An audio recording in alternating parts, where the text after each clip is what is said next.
Allez, salut à toi mon frérot, j'espère que tu vas bien. Aujourd'hui, je voulais te parler un peu, petite vidéo tranquille.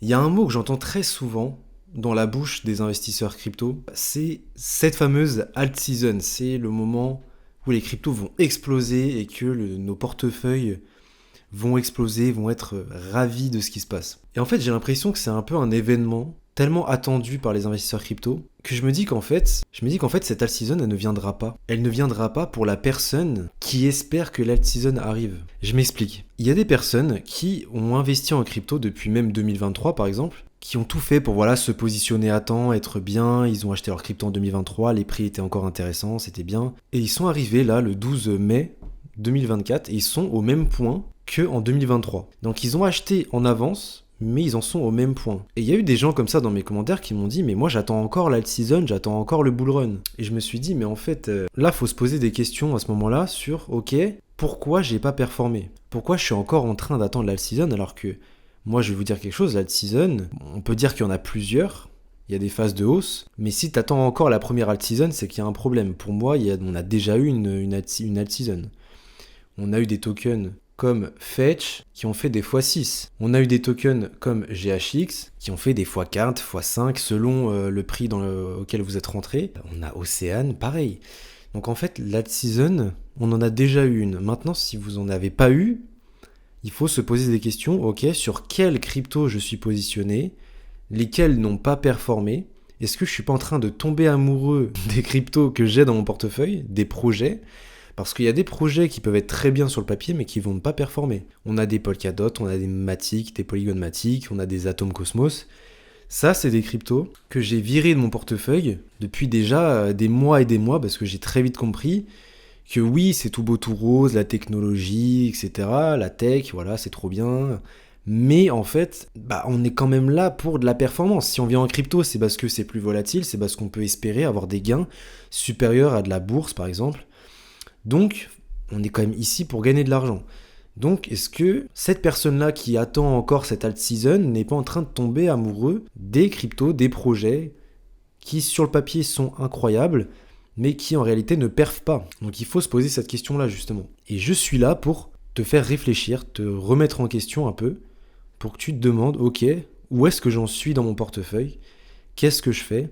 Parce que ce qu'il faut se dire, c'est que en ce moment, voilà, on est dans les derniers jours, la dernière semaine peut-être, avant peut-être un mouvement agressif, et donc c'est potentiellement les derniers moments pour aller un peu faire du shopping et aller choper des cryptos à ce prix-là, hein, les altcoins à ce prix-là, du Océane à 86 centimes, j'en sais rien, moi du GHX à 15 centimes, voire même du Tao à 363 dollars, c'est des moments, c'est une dinguerie, hein, 363 dollars d'ailleurs, mais voilà, c'est des moments qui vont pas durer éternellement. Donc il faut se poser cette question-là. Et je me suis fait une autre réflexion justement et je me suis dit, mais en fait, quand tu viens en crypto et que tu as vraiment la volonté de changer ta vie, ou potentiellement d'utiliser le levier qu'est la crypto pour pouvoir ensuite accélérer, on va dire, la création, la croissance de ton capital, ou je sais pas, accélérer, gagner du temps pour pouvoir créer un business ou quelque chose comme ça, je me dis qu'en fait, il faut s'y mettre à fond.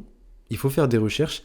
Et en fait, on ne peut pas attendre, surtout quand on a un petit capital. Hein. Si tu as des centaines de milliers d'euros, en soi, tu peux investir sur sur des cryptos à grosse capitalisation, tu t'en fiches. Mais quand tu arrives en crypto et que tu as 100 euros, 1000 euros, 3000 euros, 4000 euros, à mon sens, je pense qu'il est intéressant de s'y intéresser à fond. Intéressant de s'y mettre à fond et de se dire que, en fait, les 6 à 12 mois vont devenir les plus importants de ta vie actuellement. Il faut que ces mois deviennent les plus importants parce qu'il y a des opportunités partout, il y a des cryptos qui explosent tous les jours et ça pourrait littéralement changer ta vie. Donc moi je considère que quand on a un petit capital, se mettre à fond sur les cryptos pendant 6 mois, c'est un must, c'est une obligation, quoi. Et je me dis qu'en fait, devenir un dégène, ça va de soi dans un sens, parce que être un dégène, c'est quoi? C'est choper les projets crypto qui sont faiblement capitalisés à l'avance, qui peuvent potentiellement exploser et donc faire un maximum de gains. Et en fait, si tu veux vraiment changer ta vie, va falloir aller chercher des cryptos qui sont faiblement capitalisés. Et donc, va falloir choper les trends, va falloir choper les narratifs qui vont représenter des catalystes pour ces cryptos faiblement capitalisés et qui vont permettre d'exploser en fait, de faire exploser la crypto tout simplement. Donc je me dis qu'en fait devenir un dégène, parce qu'en fait quand on est débutant, on a un peu cette vision du dégène, du mec qui est complètement timbré, qui mise, qui sait pas faire du money management, enfin moi j'avais un peu cette vision là, tu vois. Pour moi le dégène à l'époque c'était le mec qui misait tout sur un shitcoin et qui priait, tu vois. Qui faisait n'importe quoi, qui avait pas de money management, tu vois. Mais en fait, c'est pas tellement ça être dégène. Dégène, c'est juste aller chercher un projet à l'avance, essayer de réfléchir et de se dire, ok, quelle crypto n'a pas encore explosé, une crypto qui est encore faiblement capitalisée, et essayer d'aller se positionner à l'avance. Quelle crypto et répond à ces critères-là. En fait, c'est ça être dégène, tout simplement. Ça veut pas dire être complètement débile et foutre son argent par la fenêtre.